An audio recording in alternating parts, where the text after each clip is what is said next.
Welcome to this week's episode of Is It Worth It, where we deep dive into part one of animal breeding to find out exactly how much you can make each month.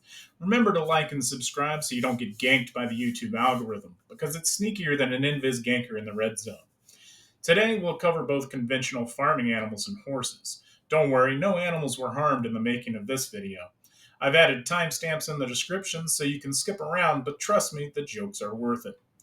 First up, we have conventional farming animals, your trusty chickens and cows. Chickens start as cute little yellow fluff balls, but don't get too attached because soon you're going to have to decide eggs or nuggets. Just keep them away from the swift claws unless you want some very traumatized poultry. Brace yourself for some math. Don't worry, it won't hurt as much as stepping on a Lego. The profitability formula is slightly different from the farming video we did because you have to factor in feeding costs. Each animal has a favorite food, so make sure you're feeding them their beloved snacks, or you'll have some seriously grumpy livestock. Chickens, for instance, love sheaf of wheat. If you want to supply an island full of chickens in Fort Sterling, you'd also need an island producing sheaf of wheat in Martlock.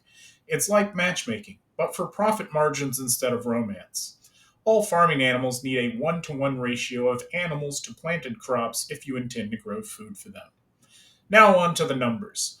Buying a baby chicken sets you back 5,740 silver, and you can multiply that by the inverse of the offspring chance, and you'll get a sunk cost of 2,296 silver per bird. Feeding costs, well, that's 9 wheat times 400 silver each, gives you a total of 3,600 silver, and a total cost of 5,896 silver to raise each chicken.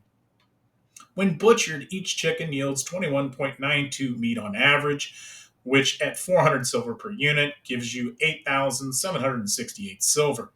That leaves a daily profit of 2,872 silver per chicken, or 413,568 silver per day if you have a full island. The monthly, well, that comes out to 12,407,040 silver. Not too bad for a bunch of overgrown pigeons. Now let's talk about cows, because sometimes you want bigger profits and sometimes you just want a steak. Aside from a much larger upfront cost, the math is similar.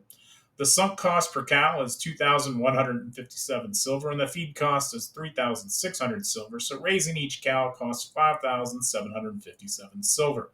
Each cow yields on average 21.92 beef at 435 silver per unit, making you a profit of 3,778 silver per cow. Just watch out for those butchering fees. Those can sneak up on you like a 300k RBAC fee in the black zone. For example, if a station usage fee is 545 silver, then each cow will cost 441 silver to butcher, reducing your per cow profit from 3,778 silver to 3,337 silver per butchered cow. With 144 cows per island, your daily profit is 480,528 silver. And your monthly earnings, a beefy 14,415,840 silver. Not bad for 10 minutes a day. That's enough to buy a few sets of gear before losing it all in a PvP fight you should have totally won. Aside from these examples, pigs are also a profitable commodity due to being used in a wide variety of popular consumables such as pork pies and pork omelets. Let's move on to horses, because nothing screams financial responsibility like spending all of your money on carrots. Unlike conventional farming animals, horses take longer to grow the higher the tier.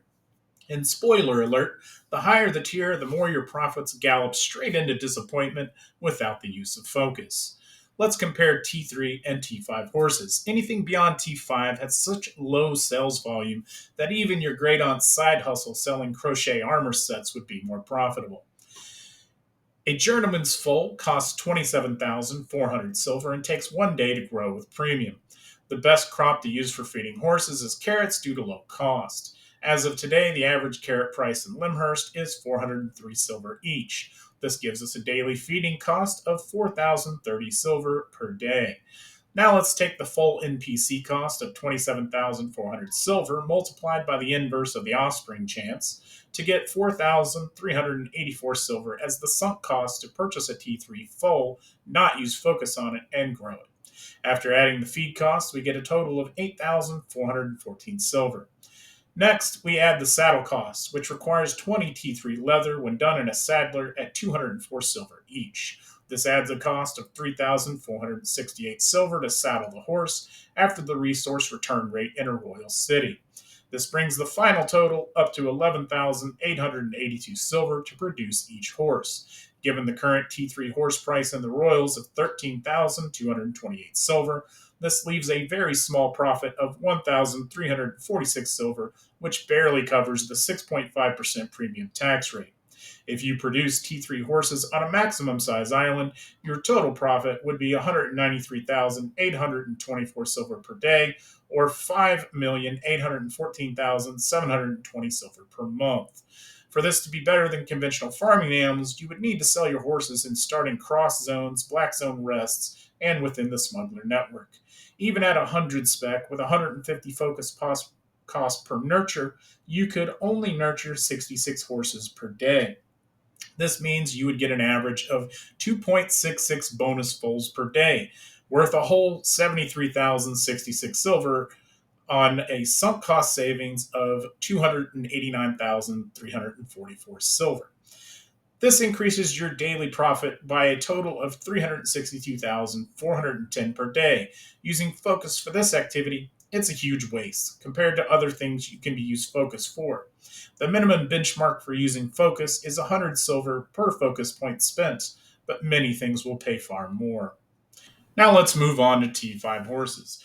Applying the same formulas and adjusting for the initial full cost of 247,050 silver and the fact that T5 horses take 3 days to grow with premium, you get a total sunk cost of 64,785 silver to grow a T5 horse. Now we need to turn this into an armored horse, which costs an additional 30,000 silver in materials. This brings the total up to 94,785 silver in costs just to make one T5 armored horse. As these sell in royals for 103,878 silver, this leaves a small profit of 9,093 silver per horse, or 3,031 silver per horse per day, which barely covers the taxes to sell it. Extrapolated for a full island, this comes to 436,464 silver profit per day and 13,093,920 silver per month. So where's the real profit? Well, at max spec, you can nurture 66 horses per day at 150 focus each, which yields an average of 3.54 bonus foals per 3 days. With a full NPC cost of 247,050, this breaks down to an extra profit of 291,864 silver per day, plus the sunk cost savings of 10,154 silver per horse per day.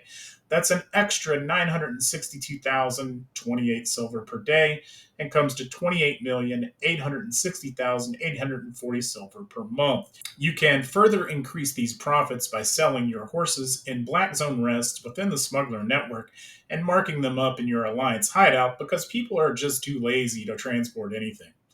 Not a bad amount of money, but just remember you can make more with that focus elsewhere. Next week, we tackle rare animals. These supply chains are as different from normal farming animals and require a bit more in depth calculations. Remember to like and subscribe to stay updated so you don't get ganked by the YouTube algorithm. Now go make some silver, and we'll see you next week. And remember, if you hear someone drink a potion near you in the black zone, it's probably not your friend bringing you free silver. Happy farming.